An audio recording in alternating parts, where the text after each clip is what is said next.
terms of players that you hear about, of course he was before me, didn't get a chance to play with him or against him. But, when you talk about, defensive backs that played back when he was playing, I've talked to Dion about Sterling one time, and he talked about how good Sterling Sharpe was. So when you get high praise from guys, other Hall of Famers, of course his career was cut short. But what he did in that short amount of time that he played, you can see why, he's up for the Hall of Fame. So I've watched film on him. I've seen his highlights.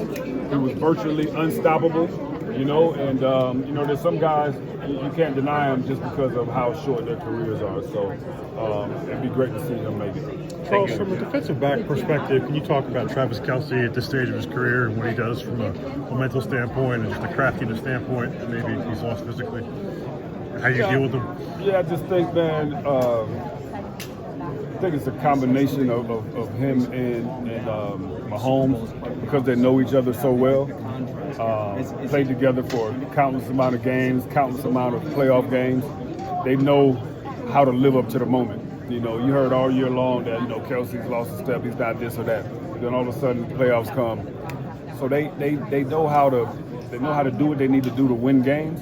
And then when the playoffs come, they know how to just turn it up another notch. And Kelce does a great job of finding holes in zone. If you're gonna play zone against them, especially with Mahomes being able to buy a little time, Kelce's gonna know, based off how you're moving around, where he can sit down in the defense and make himself available for Mahomes, and Mahomes is going to find him.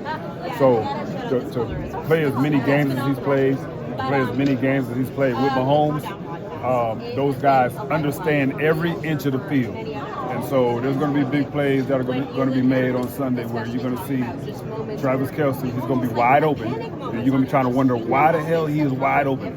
Because he understands where to be, and he knows his quarterback's going to be able to get it to him. If he's going off his own script, how do you defend him? That's a hard thing to do because we all game plan. We scout our opponents. We see the way they lined up. We know the situation, so we know sometimes where a guy is supposed to be. And so the problem becomes when that play breaks down and then Mahomes starts moving.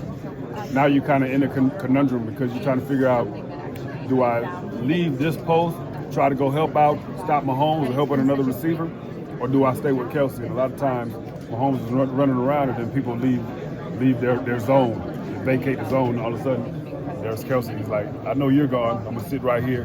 The ball's gonna hit him in the numbers. So it's tough to guard against people who are a team and duo that are impromptu the way they are.